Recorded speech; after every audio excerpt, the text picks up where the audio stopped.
tonight's Town Hall event. Special thanks to Murphy, Debbie, her staff, and the countless volunteers who have made this event possible. I'd like to say thanks to Kim Cranford and the Center Theater for hosting this event tonight. I want to also thank our local and state officials who are here tonight. City and County Council, school board members, and members of the State Congress. And lastly, thank you to all the local fire department, police, who are also here working this evening and who continue to provide service to our great community. I have the pleasure to introduce tonight the 5 candidates that I will be turning over to Pastor Tom, our moderator this evening. So without further ado, let's kick it off with candidate number 1. Stephen Peterson, a pastor and founder of the Greater Commission Deliverance Baptist Church in Parksville, South Carolina. He's a lifelong resident of Darlington County and attended Darlington County Public Schools. He graduated from Morris College. He is the owner of Spotless Mobile Detail Service. He is married to Annie Peterson and father of 3 sons and grandfather of 2. Candidate number 2, Casey Garner Hancock, was born and raised in Hartsville, having spent his teen years working as a clerk at Garner's Feed store, opened by his grandfather, Harold L. Garner, in 1955, and later run by his dad, Keith Hancock. His grandfather and father taught him to treat all customers with respect. He learned valuable lessons working in customer service and from quietly listening to the rotating array of visitors that came by to sit and talk. After graduating from Clemson University in 2006, Casey moved back home to Hartsville, accepted a job at Sunoco Products Company, where he served as a Sunoco lab technician and later a research and development chemist for 10 years. Bitten by the same entrepreneurial bug as his father, grandfather, and great-grandfather before him, he left Sunoco to start his own firm as a technology consultant, Fair Square, a business he still operates today. Starting that business made him a 4th-generation small business owner in this city. And last year, Casey, with a team of partners, brought to life Parksville's first brewery and brick oven pizza joint in the same building that was once home to his grandfather's feed and seed store. Not long after returning home from college, Casey was invited to serve on the board of Mental Health America of Darlington County and the City of Parksville Building Code Board of Appeals. Those positions started a long career of service on local nonprofit and City of Parksville boards, committees, and commissions.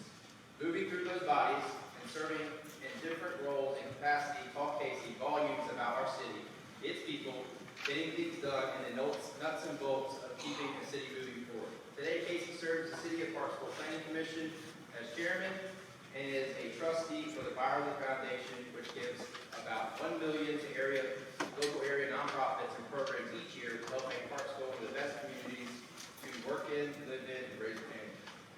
After 38 years here, Casey is rooted deeply in Hartsville and its people. He's seen how far we've come and knows there's still much to do. Candidate number 3, Reverend Jim Blue, is the pastor of Second Missionary Baptist Church in Hartsville, South Carolina. A native of Florence, South Carolina, he has worked and lived in Hartsville for the last 39 years. As pastor of the Second Missionary Baptist Church, he has continuously led efforts to feed the hungry, provide resources for the homeless, and create scholarship funds for local high school students and mentor young men, particularly as it relates to literacy and reading on grade level. Through ministry and community service, he has been positively impacting the Hartsville community for almost 4 decades. A military veteran, Jim Blue served 6 years in the United States Marine Corps before entering the ministry. Reverend Blue is running for mayor because he believes he has cultivated the leadership skills and relationships necessary to make positive change for all of those who live in Hartsville. He is passionate about the need to lower crime rate, provide equal housing, and create employment opportunities for all citizens. Candidate number 4, Justin Evans grew up in Hartsville. After attending Clemson University to earn his Bachelor's of Arts degree and George Washington University to earn his Master's degree, he worked in Columbia for several years before moving back to Hartsville in 2016 with his wife, Jennifer, and their oldest son, Hudson, who will soon turn 6. Together, they share a passion for historic preservation, so it is no surprise that when presented the opportunity to move back to Hartsville and restore the old McKinnon House on West Home Avenue, they jumped right on it. Since moving back to Hartsville, they've added a few members of their family: Mary Harper, who will soon be 4, Henry, who just turned 2, and Martha Hampton, who is 7 weeks old. Justin spent nearly 2 decades working with every level of government, from volunteering on local level to serving 3 South Carolina governors to working with the President and Vice President of the United States. Additionally, he is an entrepreneur that owns several businesses, including his own consulting firm, Edmonds Public Affairs, where he represents a number of clients focused on business development. As a 4th-generation Hartsvillian, Justin is proud to call Hartsville home and proud to raise his family here. And finally, our 5th candidate, Jordan Flowers, is a lifelong resident of Darlington County and a member of St. Bartholomew's Anglican Church. He lives in the Crestwood neighborhood with his wife, Nikki, their 7-year-old daughter, Sophia, and 10-month-old son, Luke. He is the owner of Flowers Furniture, picking up the mantle of his grandfather and store founder, former Chief Magistrate of Darlington County, Winfred Flowers. He is running to bring consistent and clear fiscal conservatism leadership to the city of Parksville. Please help me welcome our candidates.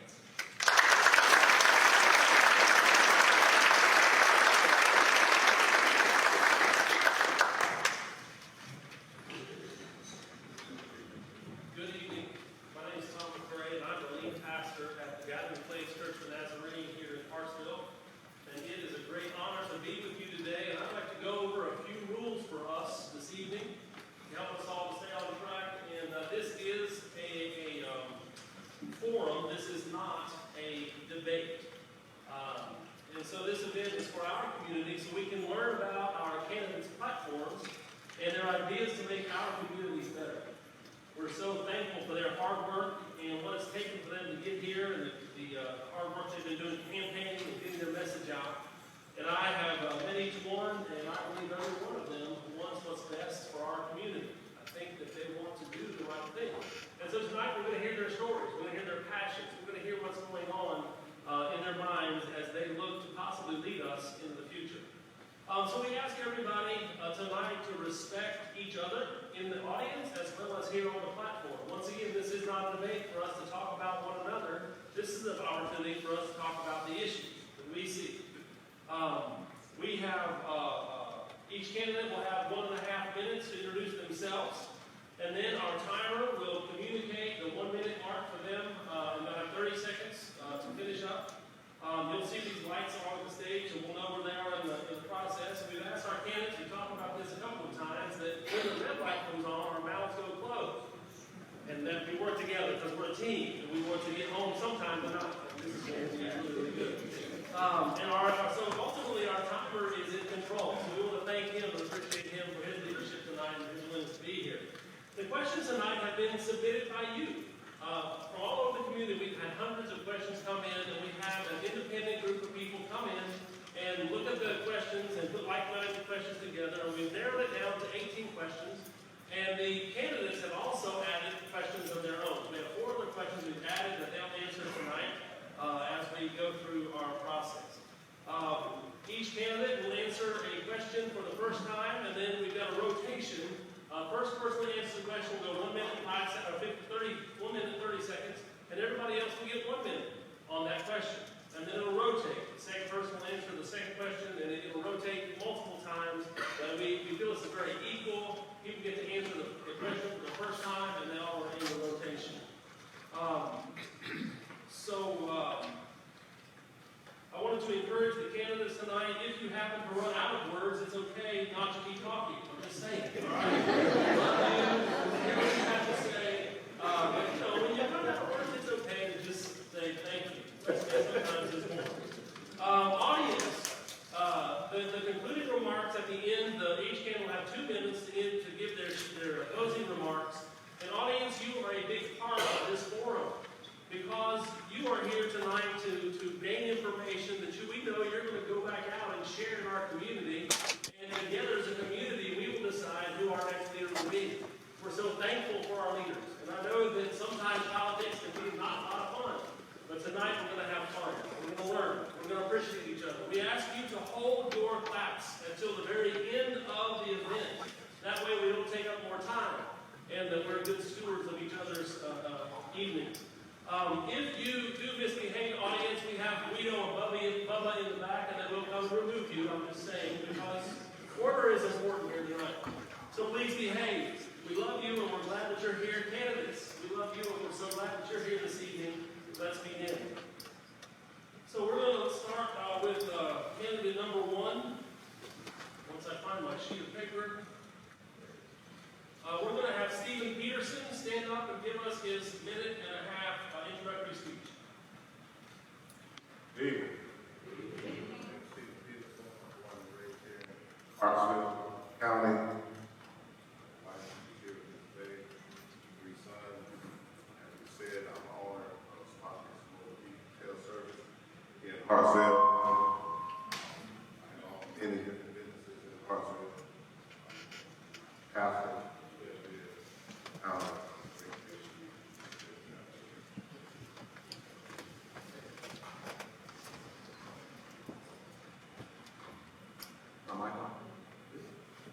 As a lifelong Parksvillian and fourth-generation downtown business owner, I've seen a lot of change and progress in our city. An all-American city like this one is very rare for a town this size. We have a lot to be proud of. I've been serving Hartsville's people since around 2008. During that time, I really grew to love my hometown. But I've seen firsthand where we need to improve and the opportunities we have to grow and be better. I believe strongly that we're only as great as the least among us, and that I'm dedicated to seeing that progress keep moving forward, because we're come too far to get off track now. I'm Casey Hancock, and I'm running for mayor of Hartsville to keep this town better than it has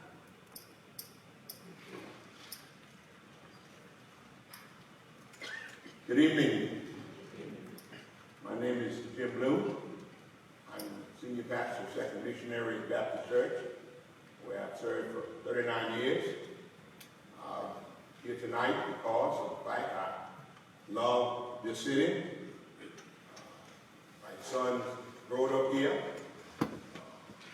They played football for the Red Fox, and we had a great time doing their time in their books. I'm here tonight because I have a passion for people. I want to be able to serve all people. I love people because of the fact that without people, we all are nothing. We must learn that we all need each other. And so I'm saying tonight to all of us, and let us continue to be prayerful, and let us continue to love each other, and let us continue to do that which is right and pleasing in the sight of God. Amen.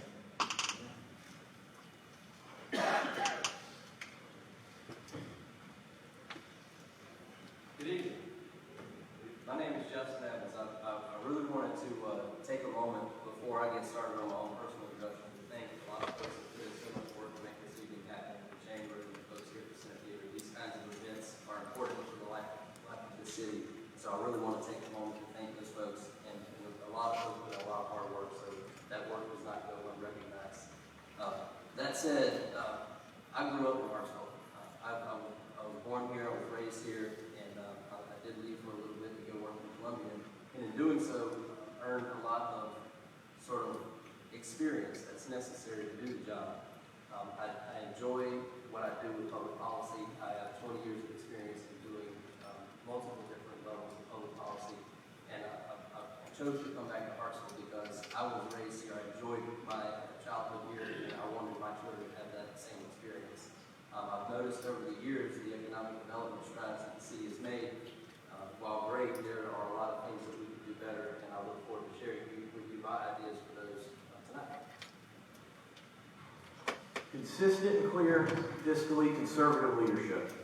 That encapsulates exactly what we're offering. Our bedrock principle that you know what to do with your money better than any government ever could, and the sincere belief that currently our city government takes too much of your money. If we ever want to rein in our exorbitant property taxes and burdensome water rates, the only way to do that is to pay down our debt and cut our spending. Being a careful and judicious guardian of taxpayer funds is what animates me to pursue this office.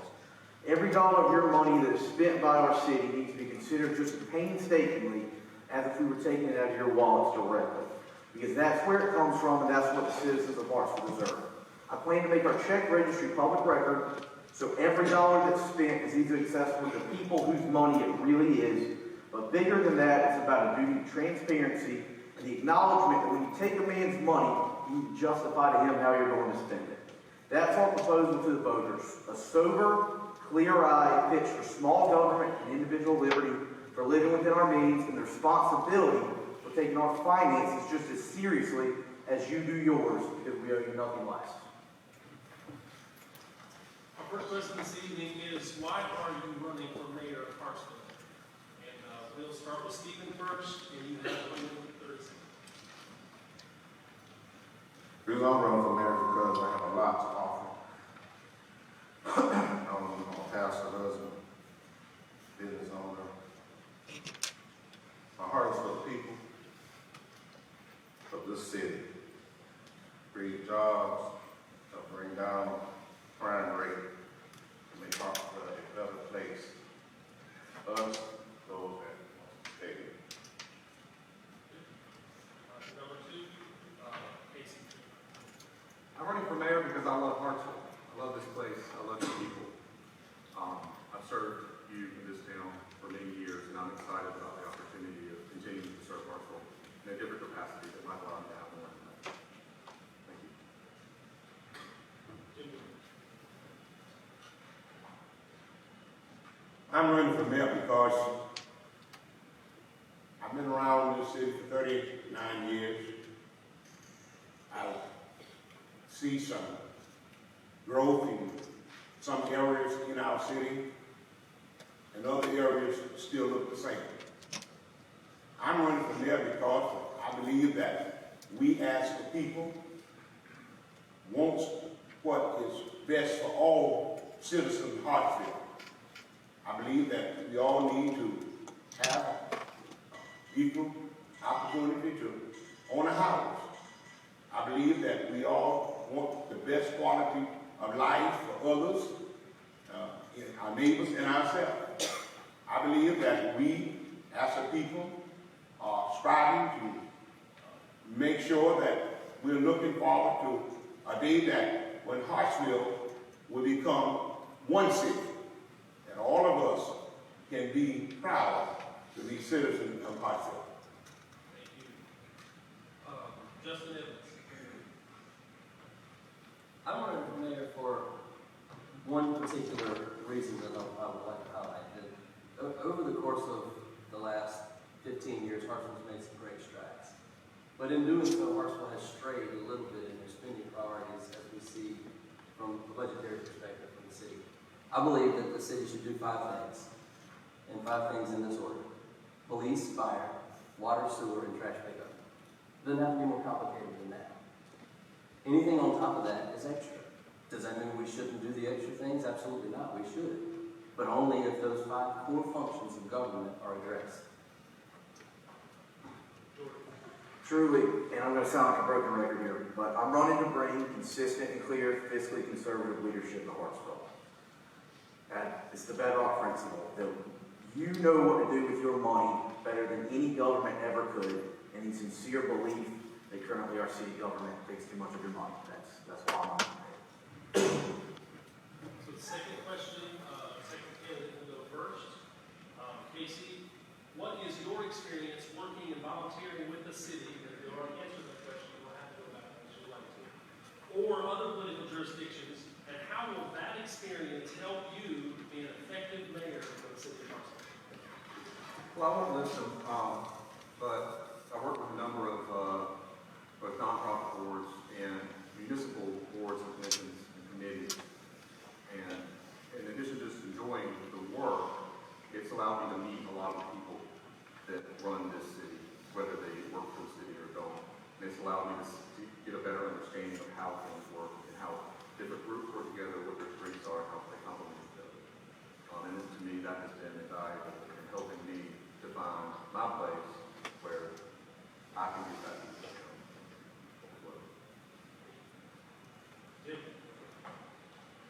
Well, I found out that my passion, again, is people. Open up our church for whether we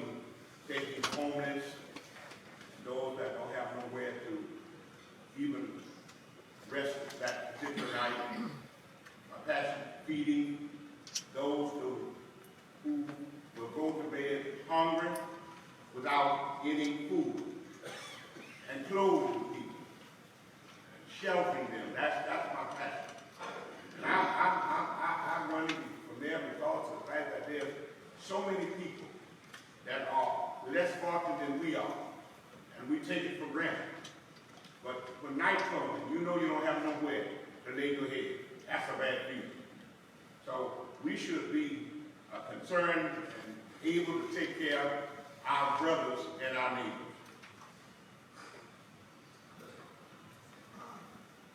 I take civic service and civic duty very seriously. Obviously, that's why we're all standing up here.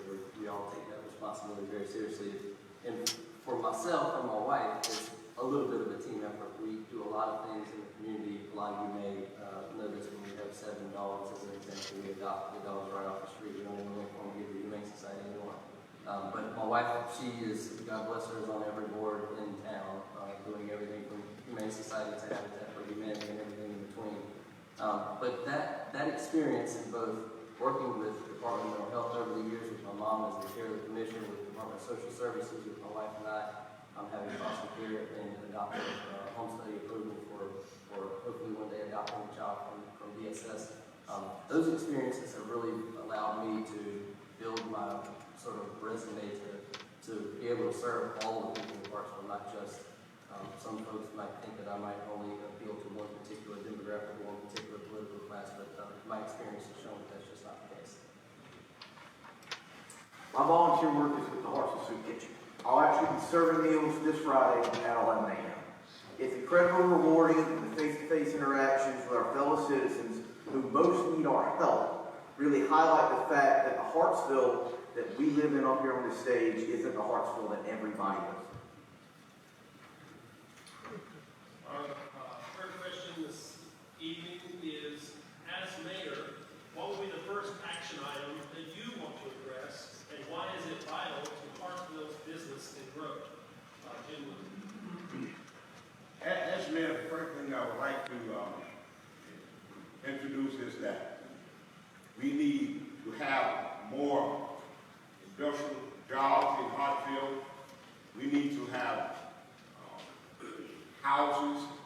We need to have better roads conditions, and we need to have a place where all of us can be happy to call home. And the only way that will come to pass is that when we look around, I look around, you see something different that is different than where you live, then as citizens of Hartsville, we all ought to strive together to make sure that all of us can be proud of our surroundings. And the only way we can be proud of our surroundings, all of us got to have the same vision. We got to have the same, whatever you want, I want. We are no different. I want whatever you want, and that is a quality way of living and a quality way of life. One of the first things that I think we should address, and this is a common thing as I meet with business owners all across the city, is how sometimes difficult it can be for business to do business with the city and within the city. I had a lovely couple that I will spare from naming because I don't want to embarrass them, but they came to me and asked for help.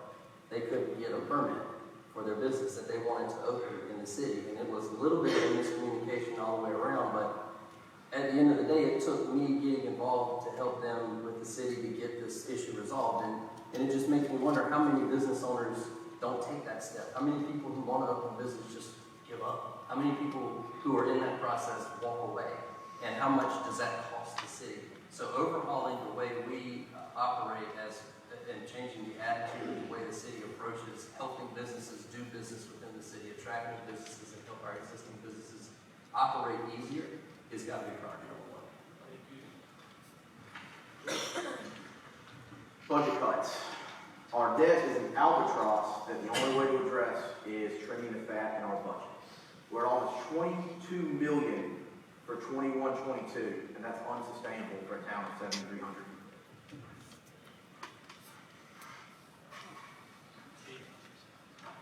First thing I would love to address is all the senseless killing that been going on here in our Parksville. A lot of our young men has been killed. We have to stop that. We got to help our young men to stop drinking. Go to school, teacher asks you what you want to be when you grow up. Football player, or doctor, lawyer. I believe that our young men have stopped drinking. So I believe we got to help them to start dreaming again. Give them hope. Give them hope, then they wake up in the morning with something to look forward to. We need to start giving them a second chance. You know, once you get a strike, you go to jail, you get a record, you know, apply for a job, they deny you the job because you got a record.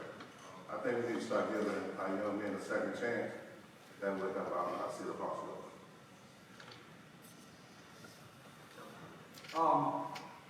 My first action of business would be to continue to build relationships and build trust with the people in the city and in our communities and in our various agencies, our county, across the board. Because as mayor, the mayor can't do anything on their own. It takes a team effort. The mayor is one vote on council. So getting to know better all the people involved and earning their trust where I don't already have it would be my first order of business. The second is there's some low-hanging fruit in making interacting with the city easier, making it easier to do business as a citizen or as a business that I would be excited to continue to work on. Thank you. I need to go back to question 2. I accidentally skipped you on question 2. And so that question is, what is your experience working and volunteering with the city or other political jurisdictions, and how will that experience help you be an effective mayor for the city of Parksville? Well, my experience is for the last 20 years, I helped so many people. I hired a lot of people, done my job looking for work. I know I couldn't afford it, but I hired them anyway. I take a pay cut, because the first thing that comes to my mind is, what if they go and rob somebody, kill somebody for this $5, $10, $20? So what I do, I hire them anyway, keep them out of jail, keep hurting somebody else. And I believe that being in this position, if I can do it for 20 years on my own, if I got a board and a staff and the city behind me, we can do a whole lot more. Question number 4, Justin will go first. If elected mayor, what will be your strategy to make Hartsville a safer place to live, work, and raise a family, particularly given concern over the area's crime rate? Sure, thank you. One thing that I've already begun to work on, this goes back a few years actually, it has nothing at all to do with the fact that I'm running for mayor. A number of years ago, Mel Pennington and I had this idea to make a joint facility to upgrade both the police and fire facility for Hartsville, which hasn't been touched in decades, as most everybody in here can probably tell if you ride by the buildings. Part of that is the spending priorities of the city are out of whack. We don't take those 5 core things as the baseline for when we do our budgeting. Police, fire, water, sewer, trash pickup. Let's do those 5 things. Let's start with police. If you don't have a safe community, if you don't feel comfortable to spend your money in this community, it's not going to happen. You're not going to have economic development. If you don't have economic development, you're not going to have good educational outcomes or health outcomes or any kind of, everything that you do in the city should revolve around public safety. If we don't feel safe in a community, what do we have? Thank you. Jordan. Give our law enforcement the support they need. Let them know they have the 100% backing of the mayor's office. But more than that, underserved communities are where crime flourishes. If we're community-based in our policing and we're addressing the needs of our most vulnerable, we'll have a lot less of these issues. Steve. I believe we need to give our young people something to do. A lot of them go to school, have nothing. They'll start playing with their mind, tell them, hey, do this and do that. I believe we need to create things that'll keep them busy, that'll keep them out of trouble, occupy their time. Casey. Yeah, I've over the years had a lot of conversations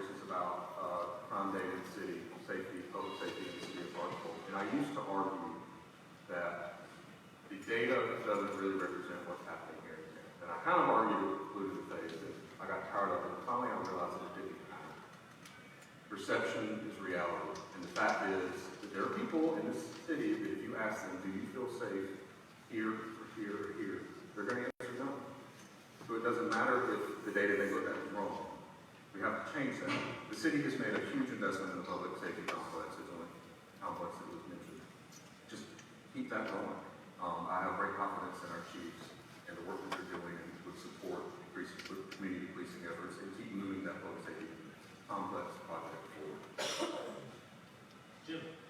I believe that in order for us to have a safe environment, that we must focus on our police department, grant them the necessary tools that they need. And we also need to understand that you putting your life online every day that you walk out the front door, the side door, not knowing whether you're coming back or not. We need to give them tools. We also need to look at increasing salaries so that we can have quality police officers that we need that will combat crime. We also need to know that we have approximately 270 cameras in our city. Whether we working or whether we don't have enough manpower for them to look at them, we need to make sure that we are safe. And if we are safe, then we feel much better about our city and about ourselves. And community police is what we need to look forward to. Thank you, Reverend Blue. Yes. Number 5, Jordan, you will answer this question first. If elected mayor, what strategies will you implement to attract new industries to Hartsville while continuing to support existing businesses? Cut our property taxes, cut our water rates, cut the exorbitant fees and red tape we make businesses jump through in this city. I'm talking permits and zoning and all this stuff that makes doing business more complicated than it needs to be in America. Creating an environment that's so easy to do business in that there's no excuse not to do business in Hartsville. Thank you. Stephen, strategies you'll implement to attract new industries. Strategies you would implement to attract new industries and while continuing to support existing businesses. Under strategies, I'll let them know that the city, there are many businesses that have been successful and that has grew for a long period of time and been successful. I would guarantee to let them know that they bring that here to Hartsville, that they will be successful. That's something that I've had a little bit of exposure to in my service on the Planning Commission here in Hartsville. The zoning regulations exist for good reasons. They are complicated. One of the things that we discuss in the Planning Commission meetings is shifting the way we do zoning to what's called form-based code. Form-based code basically says, this is what we want this little area development part of town to look like. We're not going to tell you what you can and can't do there, as long as it looks sort of like this. So it takes some of those rules away from what businesses can and can't do. I'm a small business guy. I think that the majority of the growth of Parksville is going to be in small businesses. While our growing employees 49 people as of today, I think we have a lot more opportunity for those 40 to 50 to 100 employers than we do for really large scale manufacturing employers. Those are very important, but they're very hard to attract to a city like Hartsville. So you have to do both. And I think that through pursuing both, we can keep Hartsville on the right track. The Hartsville Industrial Park exists at the end of Railroad Avenue, and I'm going to stop talking.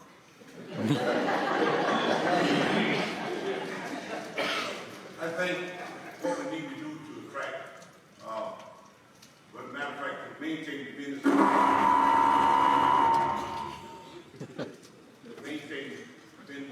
that we have people in business. First of all, that should be our first concern. Secondly, we should always look for ways and means of providing new business to come. And by doing that, we must look at, as you said, not taxing them to death. We need to look at ways of where they might be glad to open a business in Hartsville because of the fact that we don't have so much restriction. And that they wouldn't have to spend out so much to get me a business. And I think when we look at the overall picture, if we look at cutting down some of our restrictions, cutting down some of our fees that we have, that we will be able to attract more people to open business in Hartsville. Thank you. Justin? Yeah, thank you. I think that economic development happens as a result of a combination of things. Obviously, the regulatory environment makes a big difference. The financial environment that businesses are going to come into makes a big difference. But a lot of the discussion around economic development revolves around relationships and how do you land those big employers. Casey's right; it's not easy to land a major employer. It takes relationships. Prior to the previous administration leaving office, I was working in depth with the Office of Foreign Direct Investment through the U.S. Department of Commerce to do just that, and we made a lot of progress with a lot of the companies that were headquartered in Switzerland, where we have a lot of direct relationships. So there is possibilities available to a city like Parksville. It starts with making the environment here attractive to those businesses locally, but also to have those direct relationships to put Parksville on people's radar. If we're not on the radar, we're never going to land those businesses. Great, thank you. Let's take just a minute and take a stretch break. You guys have been sitting for a little over 40 minutes, so would you all stand? If you all can stand as well, I'm just going to take about a minute to take our legs. Reach your neighbor.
Question number 6, and Justin Evans will answer this question first. What are your thoughts on allocating more time, attention, and money to areas such as South Hartsville and the Canal project?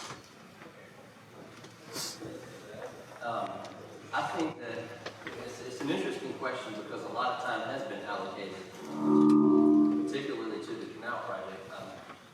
I don't believe that enough time has been allocated to South Hartsville. The economic development challenges in South Hartsville, in my opinion, revolve around public safety. People are going to invest when they feel safe. And if you ask anybody that has a business or plans to build a business, where in Hartsville they would want to put that business, unfortunately, South Hartsville wouldn't be on the list. It's just a reality. So how do we change that? We have to engage the community. We have to get with the community leaders like Reverend Blue and others and make sure that we're not just throwing police at a problem, that we're getting the community involved. And as far as the Canal project is concerned, I don't particularly think that the city should be in the speculative real estate business. I think think the city did a good thing by acquiring blighted properties and clearing off those blighted properties, but I don't believe that the city should be in the development business. It's not a core function of government, and I don't think that we should spend any more taxpayer resources to put anything else in the ground for that project. Let private developers come in. If it's a good project, then we'll spend the money to do it, and I'll be happy to support them in that effort. Thank you. So next we'll go Reverend Blue. I think that the reason being maybe that business will not have the desire to locate in South Hartsville, because we have been neglected over the years. Some portion of the city getting all the tithes and we receiving none. And I do believe, and I know it's high time. As I said, I've been here 39 years. I walk around same ditches, same streets. I walk around, they tore down abandoned houses, but nothing happened. If you look at it, and I'm glad that we talked about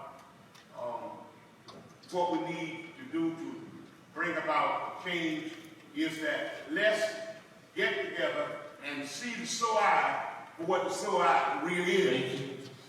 And then let us come together and work together to dissolve that SOI so we can have one Hartsville looking like Hartsville. Thank you, sir. Appreciate that. All right. Next, we're going to have Stephen answer this question. I believe we need to bring commerce back to South Parksville. We need to bring the community together to clean up their own properties, cut down trees, put lights on our streets, repave our sidewalks. Let's open up our used to be neighborhood barbershops. You know, every corner's got barbershops where people get their haircuts. We have little convenience stores where people go get their penny candy and things like that. All that stuff means a lot. So let's bring commerce back to South Hartsville. Thank you. Next, we'll have Jordan. Those are two very different areas. South Parksville has been neglected. I'm down there delivering furniture every day. I'm on Bell, I'm on Brewer, I'm on 8th and Marlboro and Rice and Sumter. I think there's a lot of work that needs to be done on that side of town that's been ignored for a really long time. The Canal District, if a private developer would like to come in and buy it and develop it, that would be fantastic. But I don't believe that's the place to go. Thank you. And last, Casey. Yeah, the question asked about attention given to South Parksville and to the canal. Those, in a way, really represent a very real problem, the very real problem with there being two Parksville. And it's been that way for a long time, and it continues to be that way. Their problems with race, class, economic development, on down the list. So to tackle the issue as a whole, you kind of have to look at both of those areas. In South Parksville, we keep up the good work that people have already been doing. Councilman Mack has been working on cleaning up private properties for a long time. She's not done it. You have to do that work in order to attract investment. Canal is a way to make the city money to do work like that, because a development like Canal is dense. It allows you to provide services to citizens and businesses efficiently and generate revenue. It allows the city to do all this other stuff that we have to do as a city. Thank you. Seventh question. Stephen will go first. What is your stance on a city-owned entertainment entity like Neptune Island bringing in outside business vendors instead of using Hartsville vendors for concessions? Wow. I believe we don't need for our people to go out of town. We need everything to stay in town. If we talk about moving forward together, as you notice, that's my slogan. That's what we need to do. We need to help those that's within. I don't believe in bringing it's okay sometimes to bring some things from out of town, in town, but let's help those within first. Thank you very much. Justin. Thank you. In researching this particular question, it was funny because something came up that I'll tell you a quick story on because it answers the question. The city decided about a year ago, December of 2020 is the latest documentation that I can find, to build a kitchen, 800 square foot kitchen in the water park. We needed to, never was it discussed to allow a private restaurant here to lease that space or anything else, or bring in food trucks or any of that. We wanted to build this kitchen, we wanted to staff it with city personnel. So they put it out for bid. They got 3 bids back. One bid was thrown out. The second bid was $247,000 for an 800 square foot kitchen, and the third bid was $397,000, $150,000 more, and the vendor was out of town, whereas the low bid was in town. We went with the high bid, and that's about as emblematic of the problem with not allowing. Not only did we not reach out to our local food vendors, but we also went with an out of town, out of area contractor to do the work at a premium of $150,000 over the low bid. None of it made sense. Jim. Well, I believe that we first of all should take care of our vendors because we don't want to cut their livelihood. And I think that when we have in-house, that we won't have so many problems. But when we perhaps bring in some vendors that want to come in, they have to be, some of them have to be licensed, I think all of them have to be licensed, and all of them have to be, have to quit. So if we can, let us take care of home first. And after home is taken care of, then we can add those outsiders to come in and help us out. Thank you. Casey. Yeah, I think the question is asking about Kona Ice and Chick-fil-A being serving it. I think that's probably a response to what the guests want. Obviously any small business is going to say, yeah, I would prefer to have an opportunity to fill that gap instead of bringing in somebody out of town. You know, these businesses are pretty close by, but they're not in Parksville. I'm completely okay with trying things. Competition is good. And yeah, do we want an outside vendor providing services in our facility in the long term? No. But Neptune Allen has been doing this that long, and they're trying different things. It's going to get better outcome. Thank you. Jordan. I think this is the exact type of issue you get when you have government in business. You inevitably pick winners and losers with taxpayer money. That's why we can have city-owned businesses. All right. This next question, Casey's going to go first. How do you envision the mayoral office being a part of a collaborative effort to assist the poor, the underprivileged, and the homeless people of Hartsville? Yeah, I think a place to start as a mayor is task force on homelessness. Homelessness is a very difficult issue. There are people in this town that have been doing a lot of good work on that issue for a long time. I'm not supposed to mention some of them that are on this stage, and that's wonderful. I think the city plays a big role in coordinating and supporting community efforts to help take care of our people. And no one's going to argue that that's not important. Thank you. Next, we'll have Stephen.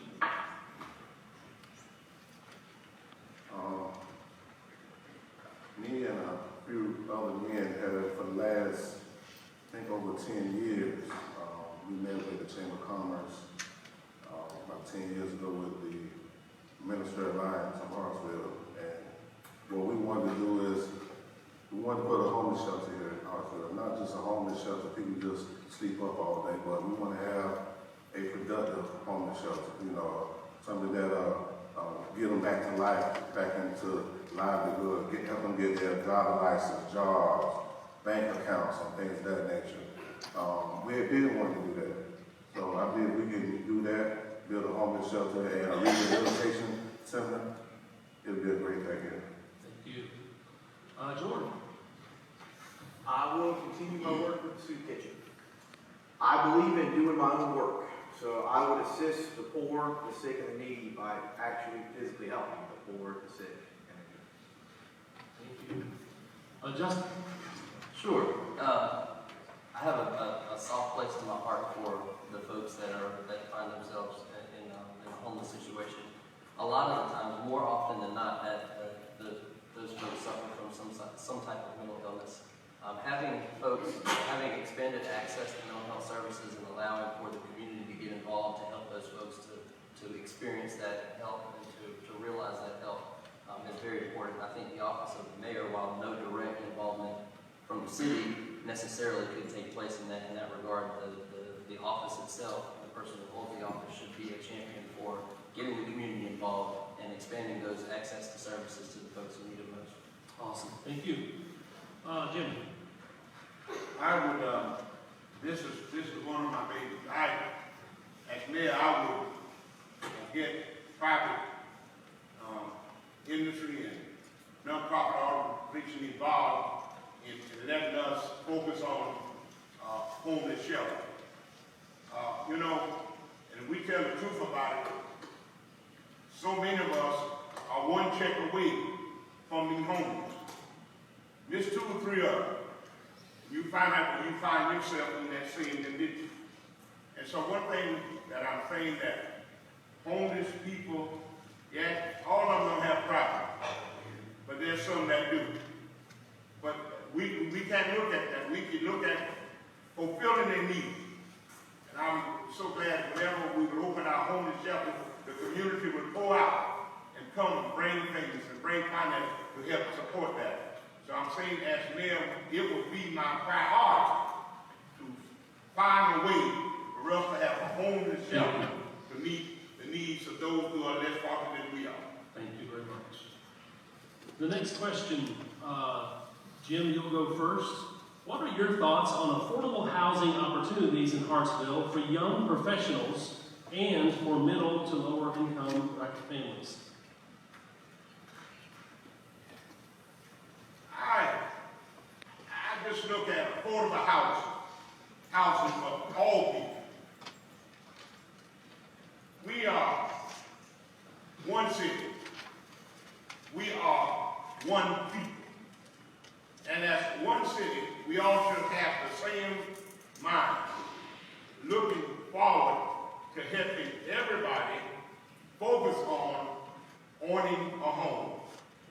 We should get with our local banks, other financial institutions, that they may come up with some program that so everybody will be able to own a home.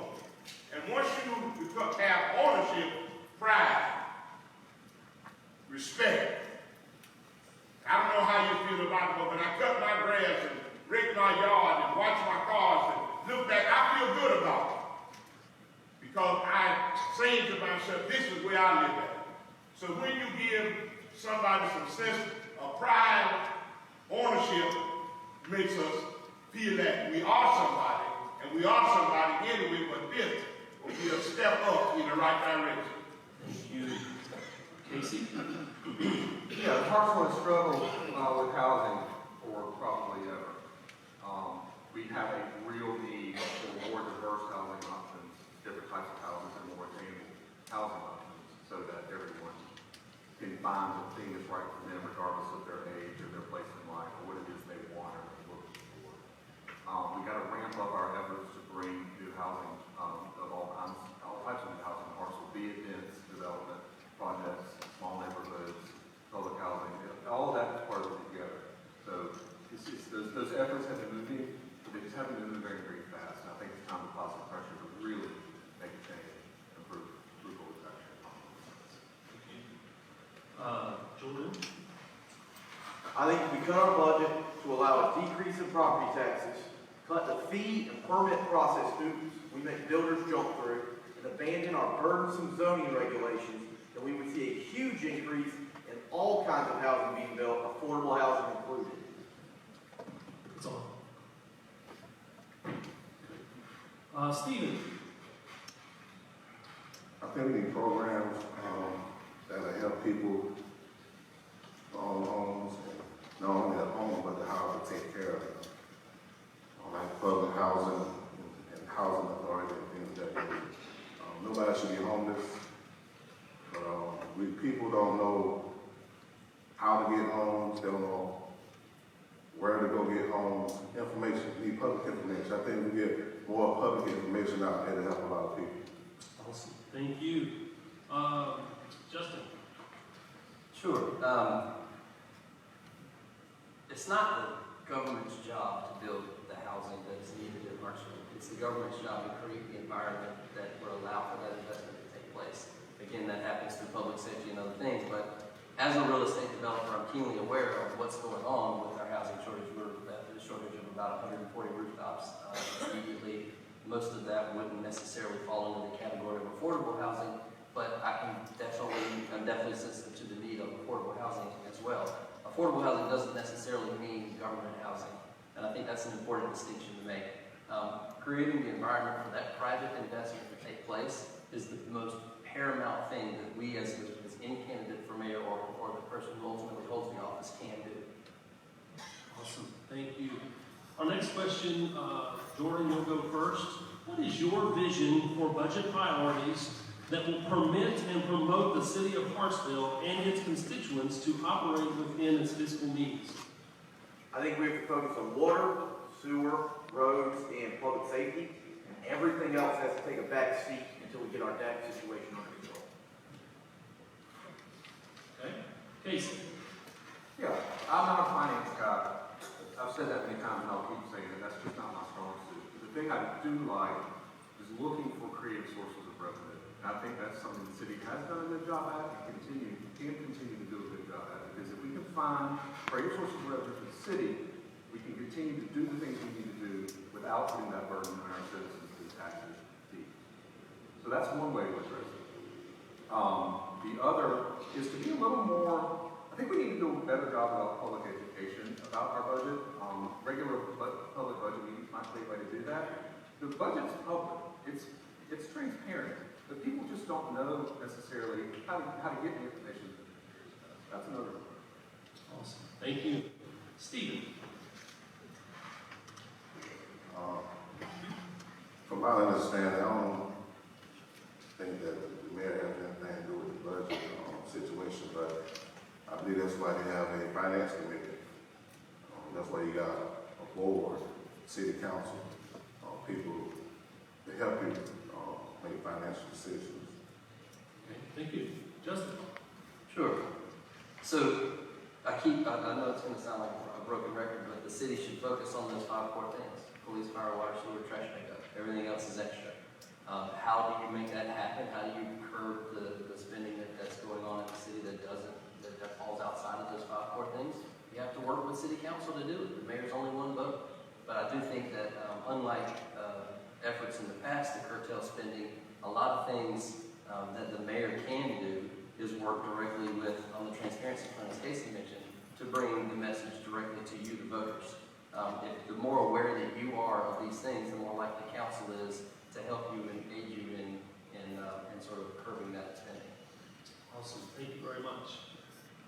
Our next question, Stephen will go first. What are your thoughts on making accommodation tax funds, which is funds received from our hotels and entertainment agencies in town, businesses? So from those tax funds, which city entities are currently able to double dip on? What are your thoughts on making those tax funds, which are collected from hotels and such, which the city entities are currently able to double dip on, more available to businesses not owned by the city?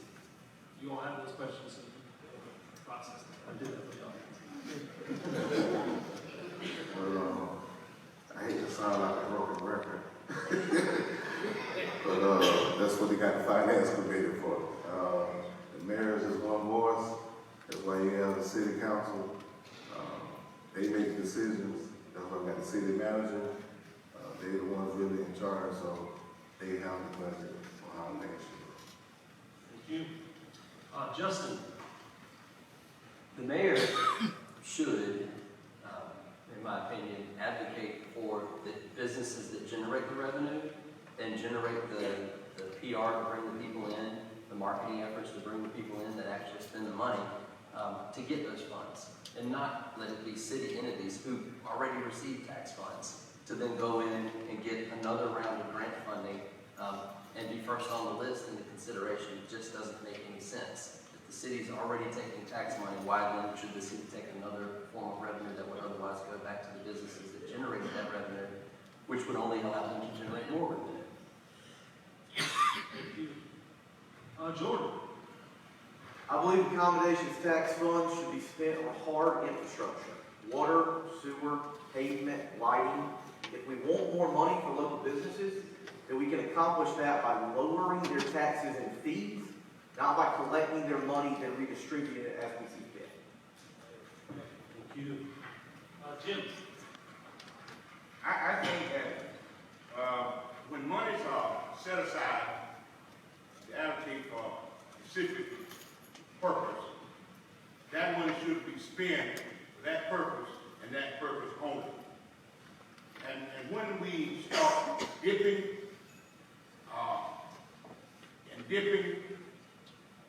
in other finance that we shouldn't dip in, we find ourselves getting in trouble. And then when you get in trouble, you have to figure out a way how you can come out. So if money are designated for a specific project, let's spend that money for that project and that project only.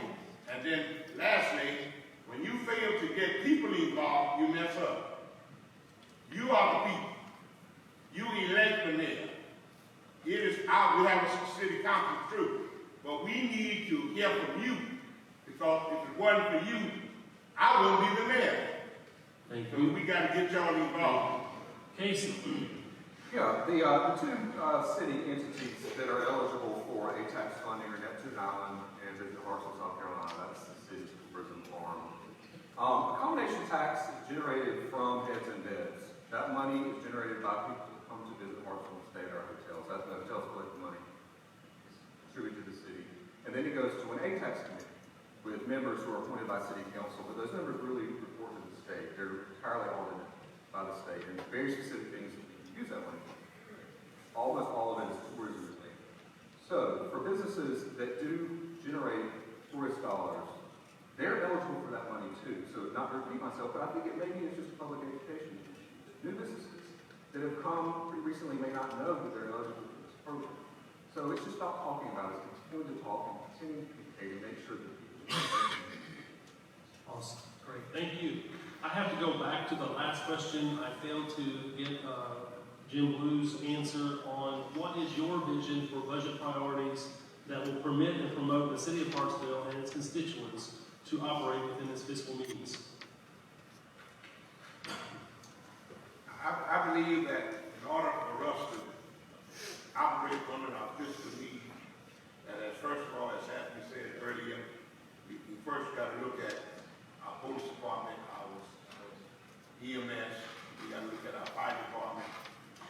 Once we have all of them under control, we can actually work out our fiscal needs together. And so I think that somehow, somewhere, we get ourselves tied up when we fail to not look at what is important to all of us in the city. Thank you very much. Let's do this. Let's take another standing break, please. Hate for you to sit too long and fall asleep. It's just like church. All right.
burden off of the city.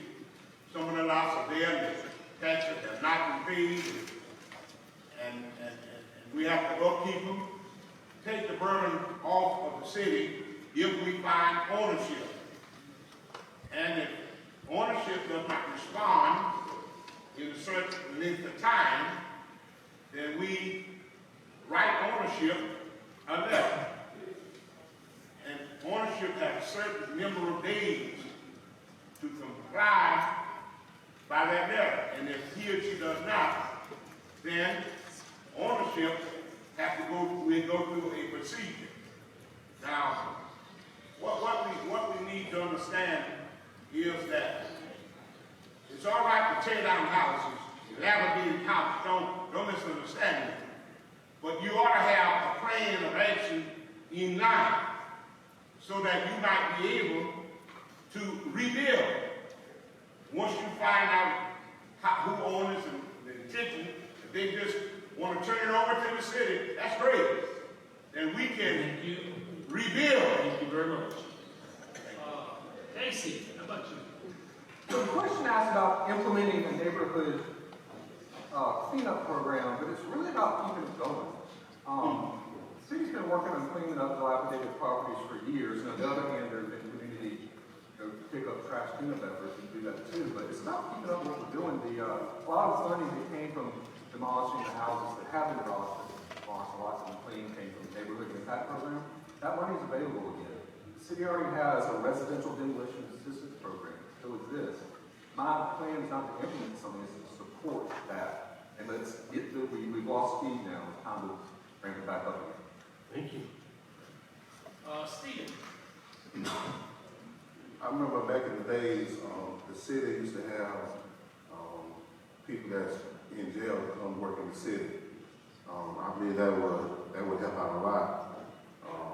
Those that's got fines, those that's doing 30, 90, maybe 6 months in jail, give them the option to get out and work. To help clean up the community, cut the grass and cut trees down, to clean up the community. And then those who own the property, allow the grass to grow back, the trees to grow back, let them know they will get a fine. So that will kind of like give them some kind of order to keep their property stuff straight. Thank you. Steve. Oh, it is. Justin. Sure. I think that working with the community is obviously where you start here. The city already has a program in place where if you don't take care of your grass, you get a certain amount of warnings, and then at some point the city will show up and cut your grass and send you a bill. That already exists, but that doesn't address the underlying cause. A lot of times, home ownership is the underlying cause, the lack thereof. A lot of times you can pretty much to a T tell who's a renter versus who owns their house by how they keep their yard. But also there's some folks that might need the help. And I would encourage, one thing the Office of Mayor could do is work with the community to create that program for folks that might be elderly or disabled that can't cut the grass, to help them find the resources necessary to get it done. It might not just be a problem of neglect, it might be some underlying issue that we could as the city address. Thank you very much. George. Community-led cleanup campaigns have my full support, but it's important to be cognizant of what's in the purview of local government and keep in mind the legal limitations when dealing with public work on private property. Thank you. Next, Justin will go first. How do you plan to address concerns of road maintenance and storm drainage issues? Oh boy, that's the big one, right?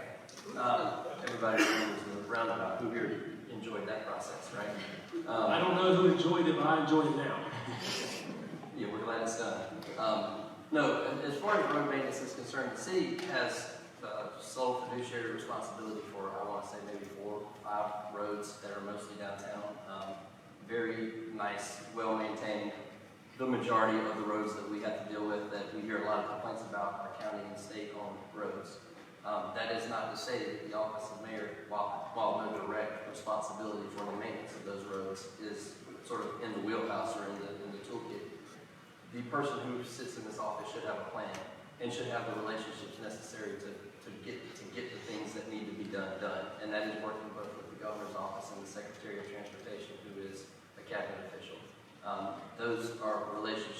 do have. And while that doesn't guarantee that a road's going to get paved, it does guarantee that our needs are going to get heard and get addressed. Thank you. Let's go with Jordan next, please. Roads are hard infrastructure. Sewer is hard infrastructure. If we do nothing else in the city, we have to make sure the condition of our city roads and our sewer system is a top-line priority. Unfortunately, our most traveled and most unsatisfactory roads are state roads, and that falls straight to SCDOT. We legally can't work on them, neither can the county. And given that there are 0 county roads inside the city of Parksville, Darlington County can't work on any of our roads either. Thank you. Casey. Yeah, a lot of cities, Parksville size, don't have road departments. We don't. We have the number of roads the city owns, you can count on 1 or 2 hands, is very few. It starts with the county transportation. The city of Parksville, like other cities, gets no gas tax money from the state. So those are taxes that are being paid by our citizens that aren't being directly to us, the city that they are the city. And it starts with the county transportation. Those individuals who serve on the commission are appointed by our legislative delegation. We have relationships with our legislative delegation. We're trying to figure out how to spread the love a little more fairly so that all of our roads fall to the level. Awesome. We may have a battery issue, sound folks, on Casey's microphone. Next will be Justin, please. Wait, I'm sorry. Steve. I'm happy to speak again. Steve. On the next page, I'm moving on. Steve. It's basically what they said, the city doesn't have anything to do with our roads and stuff to the state. Okay. Jim. I think that we should hold accountable because most of our roads belongs to the county and the state. We should hold accountable our senators and our representatives that who can help us get our roads paved. And with the condition of our sewage and over flooding, we have to have engineers come in and look at it. And I can remember, I thought it was 9th Street or 14th Street that we have had some engineers came in and look at the problem that we have. So we have to contact our senators and our representatives so that monies are being allocated for us and help us have better roads. And how many of you feel better driving down a road without a pothole? No response. Thank you. Steve. Steve? I don't know. Okay. Just so you know, up here, it's like being the Wizard of Oz, trying to pull the buttons and pull the things. Are we all done with that question? Did everybody answer that question? Yes, thank you. So this is for Jordan. How will you work with Darlington County School District to enhance education for children in Hartsville so that our children meet standards, particularly when unanticipated circumstances such as the pandemic pose serious challenges to the education system? On a personal level, my daughter is a student in the Darlington County School District at Carolina Elementary. And as a parent, I'm incredibly invested in the success of the DCSD. I would turn to the district and ask how we can help them. But on a government level, the Darlington County School District is an autonomous entity. The city or the mayor's office attempting to exert any type of political pressure on the school district or school board would be illegal. Okay. Jim.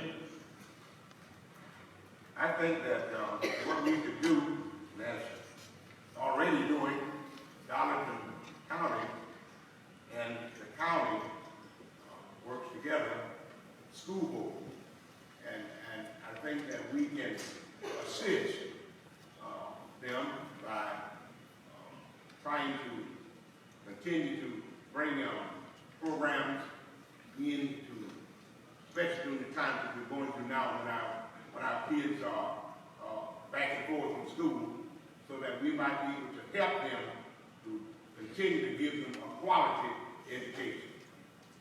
Thank you. Stephen.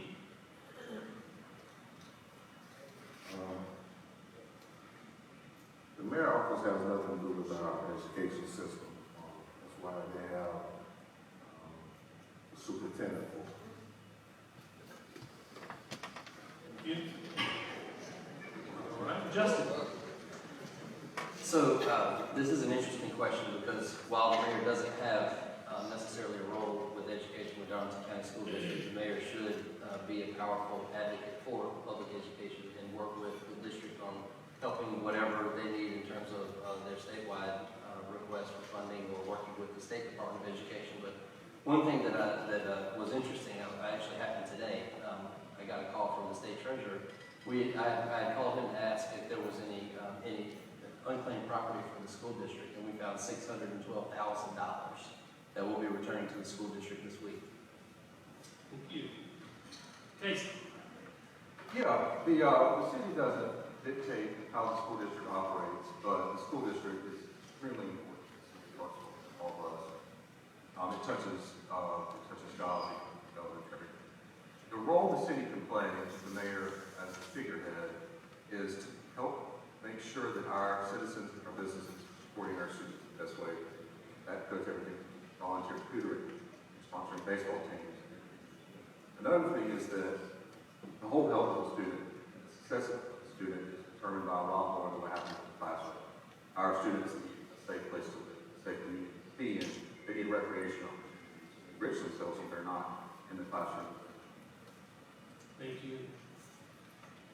Our next question. Justin will answer first.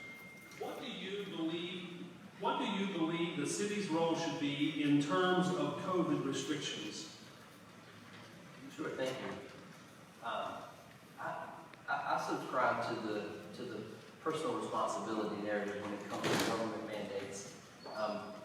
If you don't feel comfortable coming outside of your house, don't leave your house. If you don't feel comfortable being outside without a mask on, wear a mask. If you feel like you need to be vaccinated, talk to your doctor. Get vaccinated. The city, if you're sitting around waiting on the city to mandate something for your personal health, you're doing it wrong. And it bothers me to see how so many people are so willing to wait on government to tell them to do something than to take the action upon themselves. So with that said, I don't think the city should have much of a role at all in COVID restrictions. It harms our local businesses. As you know, Lowe's was able to stay up. Apparently you can't get COVID at Lowe's. You can't get COVID at Walmart. But meanwhile, if you try to go to Hattie's store, you weren't able to do that because the city shut it down. I think that's absolutely asinine, and I don't think the city should have any role at all in harming our businesses and then taking the role of what you should be doing for your own health away from you. Thank you. Casey. Yeah, I think it's important to err on the side of caution. Let's listen to expert advice. If there's a way for the city to coordinate efforts by working with our healthcare professionals and leaders in our healthcare system, then I think it's important that the city protect itself and the system. As far as the city as an entity, I was very proud of the city's response to the pandemic because city services were not interrupted since May 14th when the city started last year. Rec Center closed for a while. But by swift action and being very careful about city staff and protecting city people, they did a great job and didn't take away services. Thank you. Steve. Really, it's not up to us. It's up to the higher power, the governor. If the governor don't make it mandatory, then they'll leave it up to us as individuals on how we should protect ourselves. Thank you. Jim. I think we should abide by CDC. I think that if abide by them, let's be real. This is a serious matter. People are dying. I believe that yes, as long as it is way that we can survive our separating ourselves, that's well and good. But when it rises up, wear your mask. Wear your mask. Because it is real, people are dying. And if you have not had anybody in your family pass away, somebody ought to thank God. but people are dying and children are dying. And so I'm saying to us, let us be safe, and at the same time, Thank you, Jim. business and employees, you make your own decision, but be safe, because I'm going to wear my name. Thank you. Thank you. No clapping, please. No clapping. Next, Jordan. What do I believe the city's role should be in terms of code restrictions? None. I have no issue with any private business instituting restrictions on their own property, be it masking, vaccine mandates, or a no shoes, no shirt, no service policy. But I don't think there's any role for the government there without infringing on individual liberty and property rights. Thank you very much. Stephen will go first on this next question. As mayor, to whom will you look to for advice and counsel in making important decisions? The mayor is just one person. That's when we have a strong council, city council board. Those who I would go to first, those who I work with every day in the city. There's nothing wrong with reaching out to Senator Malloy or anybody else that have influence in this town. So those are the ones I reach out to. Thank you very much. Jim. Well, first to God, and then to city council, and then to people, you.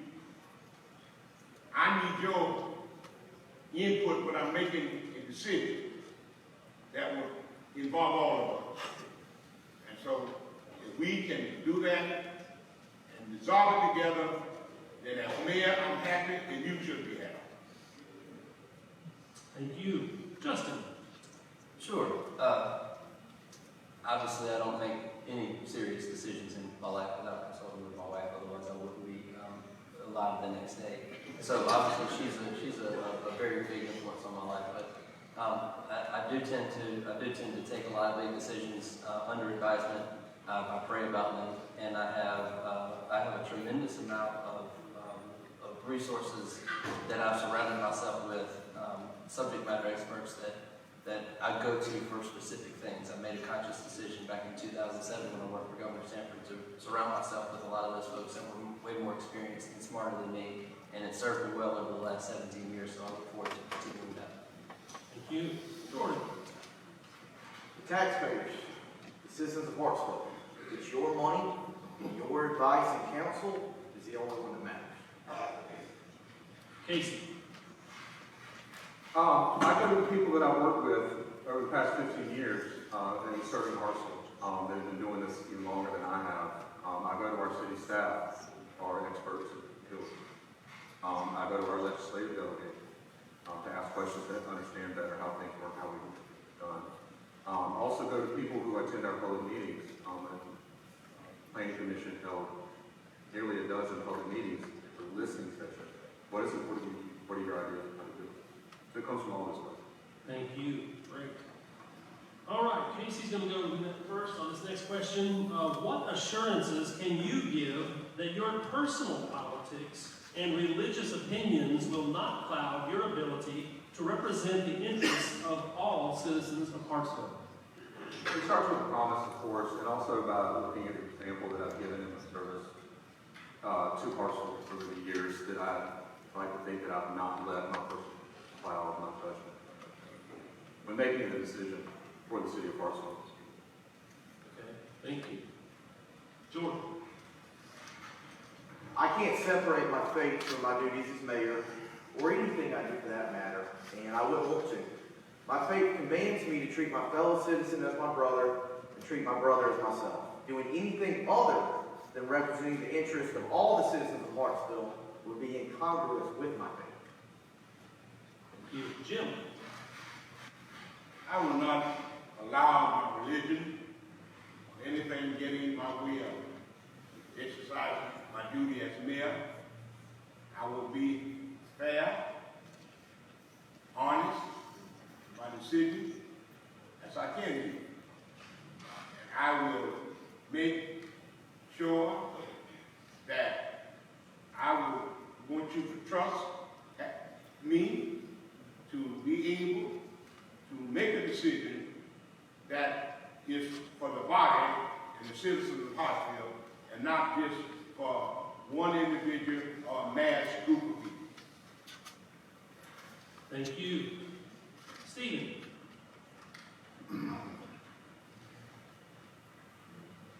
I'm straightforward. I don't shoot sides. I'm about truth. Anything that's positive and truth, that's what I'm about. No personal problems, no business problems, neither church problems will cloud up my judgment. Thank you. Justin? Sure, thank you. The duties of the office of mayor don't really extend into the volatile politics of the day. Fortunately, I think that's a very good thing, and that's one of the main reasons why I chose to run for mayor, was because it was so devoid of politics, or at least I thought so before we started campaigning. That said, I don't have any interest in making police, fire, water, sewer, and trash pickup political, or religious for that matter. My faith does guide my decisions, and I won't hide from it. I do have political beliefs in things that aren't necessarily related to the office of mayor that I won't shy from either. But I won't allow those to cloud my decisions on what is core to the function of the city of Hartsville. Thank you. It is now 7:30. We'll take 1 minute break, stand-up break. We've got 4 more questions, and then we will call this a night. Please stand.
I have no idea what I'm doing here. We are moving right along, my friends. We really thank you all for being here. We thank our candidates for being here. We're going to give them a hand in just a minute. So we've got 4 questions that have come from the candidates themselves. And we're just going to go straight down the line. We're going to start with you, go that way. Second question, we'll go with you, go that way. All right, is that okay? All right. So the first question. I love this question. This is a great question. What are your plans if you don't win this election? What did you do before? I didn't know. What are my plans? Well, my plans is to learn from this election. Learn the do's and the don'ts. They're pretty similar to our plans if I do win the election, and that is just to get back to work. This campaign is out of the way. If I win the office of mayor, I don't have to resign my position as chair of the planning commission, as a trustee in the Valley Commission. I'm not going anywhere. Okay. Keep serving. My plan is if I don't win this election, I'm going to continue to serve this city and its people. Great. Justin? I share that exact sentiment. If I don't win this election, I'll continue my work, growing my business and developing these real estate properties here in town and bringing economic development to Hartsville. Nothing changes if I don't win. I'm still a passionate advocate for Hartsville and I love the city. Great. I get up one morning, November 3rd or November 17th, and kiss my wife and kiss my kids and go to work. Great. All right. Thank you. All right. Casey, we're going to have you start next. All right. If elected as mayor, what would be your solution to make Parksville one city? I won't repeat everything I've said before, but it only happens if we work together, and it only happens if we're honest about the problem and frame. We've got to build better relationships and build trust. One thing I would start to call it symbolic, call it stunt, but I'd fill in the 9th Street ditch. You would fill in the 9th Street ditch. Absolutely. Yes. Anything else? I'm sorry, because your microphone's cutting out, so I want to make sure they heard that. I don't think it's you. I think it's a bad issue. All right. Is that good? Yes. All right. Next. Well, I can say that be honest with ourselves. That we want the same thing. We say we are all American city.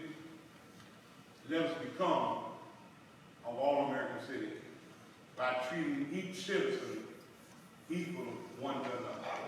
Thank you. Thanks. I think continuing relationships in South Hartsville has been a very rewarding process. I've enjoyed very much doing that, and I think that in order to become one Hartsville, we are only as strong as some of the areas in town, not necessarily just South Hartsville, that tend to be a little bit weaker on the economic development front. So doing what's necessary to bring those communities up the way we've done downtown and the attention that we've paid to all the other parts of the city are very important. Thank you. Jordan. Get our fiscal house in order so we can create an environment where every member of our city can flourish. Thank you. Steve. Coming forward together.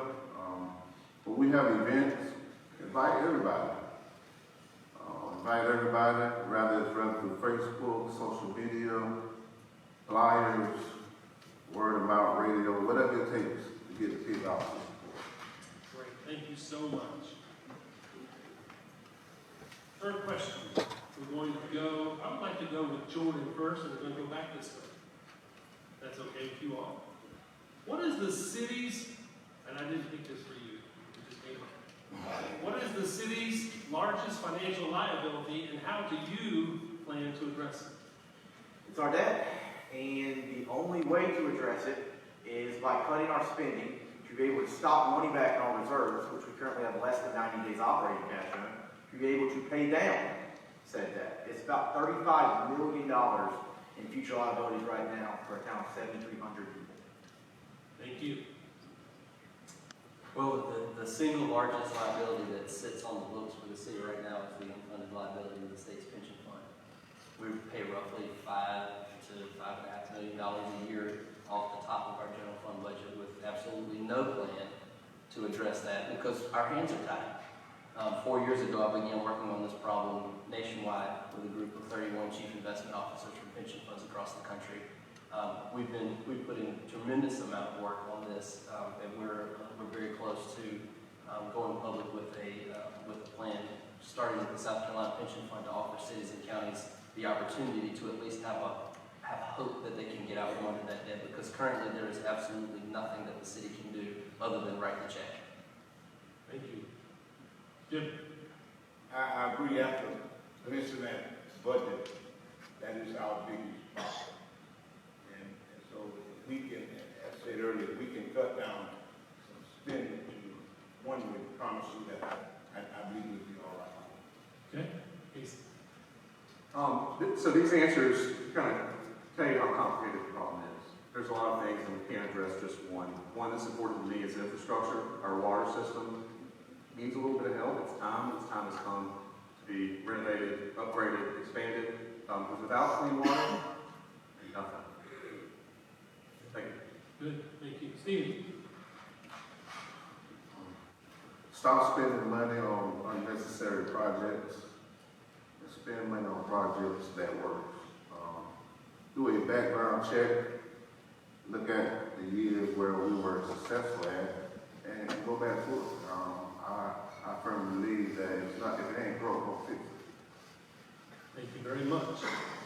I'm going to have Justin answer first, so we'll go back this way, and Jordan, you'll have the last say on this.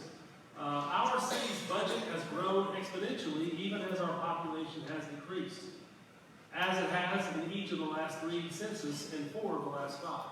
How do you plan to square these two seemingly discordant facts?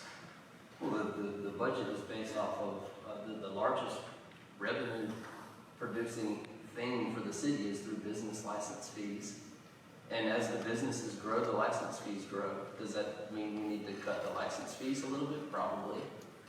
Does that mean that the city's unhealthy because the population hasn't grown while the value of those underlying businesses has grown? Not at all. I don't see the two as disparate. I do think it's interesting that we have a Fortune 500 global headquartered Fortune 500 company, a university, and a governor's school all within half a mile of each other, and yet our population is maintained at 7,500 for so long. I do think it's interesting.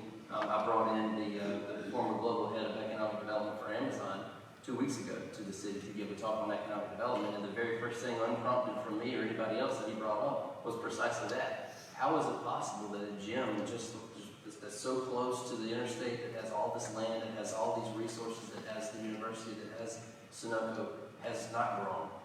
And there's a lot of factors that go into that, but I don't think the business license fees that the city's collecting as a result of those underlying businesses getting more valuable has anything to do with it. Thank you. Jim?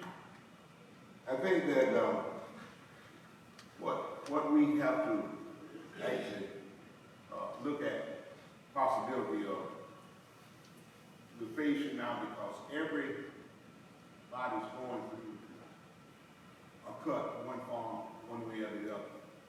There are folks that got jobs, there are folks that not able to maintain their business because of the fact that they can't get the supplies in.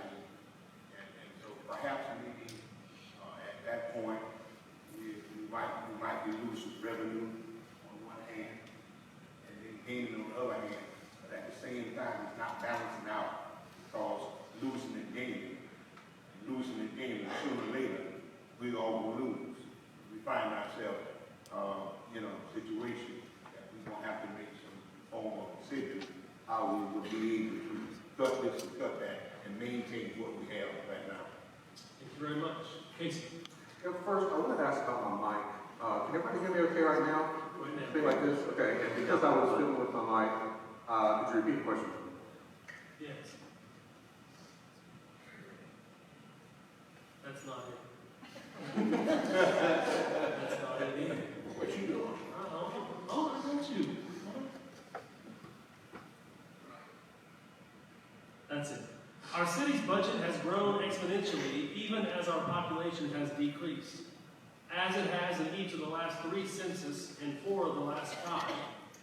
How do you plan to square these two seemingly discordant facts? Yeah, the city's budget has grown. The quality of life in Hartsville has improved. We're offering a lot of things to our citizens to make this great place. The population also drops slowly. That's a big problem, but I'm very optimistic. I think we have a wave of growth coming. And it's very important that we manage that growth well and smartly. And everything goes into that, from housing to infrastructure to the school system and everything else, to make sure we shore up those core systems as best we can so that we're ready to move.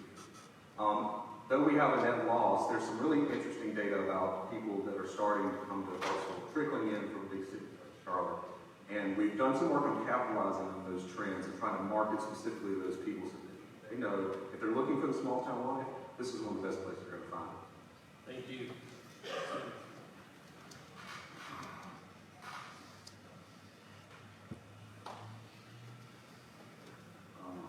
Let's make Hartsville interesting again. I believe it's about information. You have a lot of people who have their own businesses. They are business owners, but they don't know how to do business.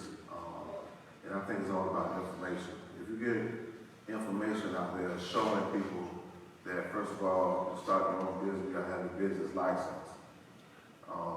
That will bring a lot more money to the city. Be insured, be ready for jobs that's about to come over to you. Because when you have the people leaving and debts left, that means more business will be closed down. So I believe that if you can put a program together where you go to all business owners and say, you put a certain percentage in this program, that when your business do decline, then you can go back to this program that'll help fund you to help keep the doors open. Thank you very much. Jordan. Property taxes, not anything else, are the biggest portion of our budget. And they're 50% higher than county residents. That means we pay 50% more for the exact same car, the exact same value of house, than a county resident. Property taxes need to be cut. And it's going to be our 5th broken record of the night, but to be frank, we have to cut speeding. It's not going to be fun, but continuing to spend money the way we are at this point is flatly irresponsible and a disservice to citizens of Parksville. Thank you very much. Ladies and gentlemen, we do thank you for coming tonight, and I do believe all of us have a few more questions. So we encourage you to talk to your candidates, to do your research, and to make an informed decision when our election comes up in November.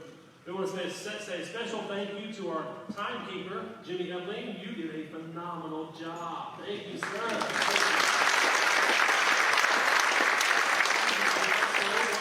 Thank you to Jimmy from the Darlington County Library and his videography and putting this online for us and all of our guests online as well. And thank you for a great big thank you for coming out and sharing your heart with us and letting us know what you would do for our community. We thank you for your investment currently, and we thank you for your investment in the future. Would you stand? Let us thank you.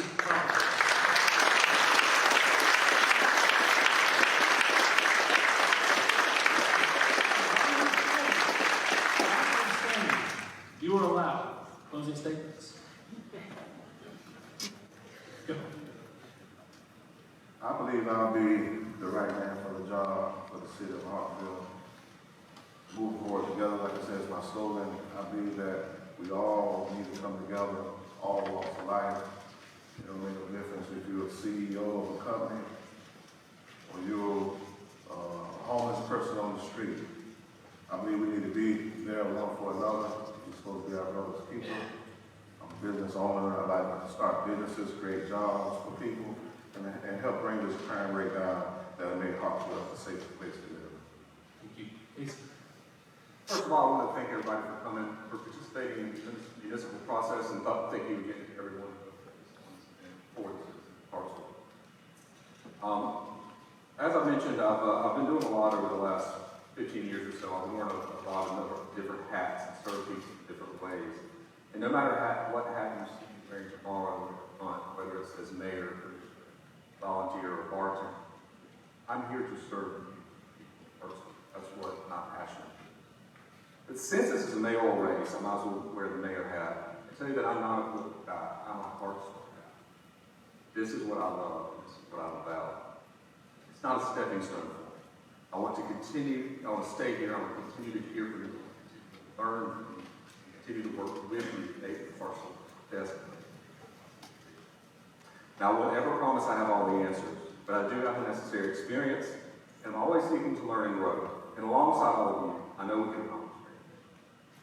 And I'll end with quoting the great Leslie Knope. This is my home. You are my family. And I'm not going anywhere. Thank you. Jim. First of all, I want to say that thank you all for coming. I want to share, I made up my mind what I wanted to be in life. That was, first of all, I saw a word that I wanted to serve our country. I went to the Army, went to the Air Force, and I stopped by the Navy. But before I opened the door as I entered the Marine Corps recruiting office, I saw one word. Marines are looking for a few good men. And I served our country as a Marine. And after that, the second desire was to preach God's word. I'm not a politician, I'm a preacher. But I love people. I've been around here 39 years. And I know and I see that the hour has arrived for a change. We can sit up here and say beautiful words. I've seen 5 mayors in this city. And we're still at some same point in certain areas in our city. And I'm saying to you today, if you want to have some pride in your city, elect J.D. Blue as your next mayor, and we work together, hand in hand, so that Hartsville will look like not two Hartsville, but one Hartsville. Thank you. God bless you. Justin? It's hard to follow that. No, I do appreciate so much the opportunity to do this. This is important for the city, and I appreciate you all putting it on again. And I know I mentioned that earlier, but it's important that the citizens hear this dialogue. And on that note, I do want to take a special moment to thank the 4 other guys that are on the stage. Running for office is not an easy thing to do. It's not an easy thing for your families. It's not an easy thing for you personally, especially if you're not doing it for the pay. So that being said, it's a real sacrifice. So anybody who's seeking public office deserves our utmost respect and appreciation for putting their hat in the ring, and I appreciate each one of these guys for doing that. It's easy to love Hartsville. Hartsville's amazing, right? It's an entirely different thing to turn that love and enthusiasm into action. And I know that through my experiences, through the last 17 years of my life working at all the different various levels of government that I've done, I've returned to bring those skills home to Hartsville to put to work for you. And I hope that you'll give me that chance. Jordan? I was wrong. The 6th broken record reference of the evening incoming. Parksville city residents pay 50% higher taxes on vehicles, homes, and businesses than county residents. Yet our city's over $35 million in debt. We have less than 90 days operating cash on hand. Our roads are crumbling and our police department is understaffed. If that scares you the way it scares me,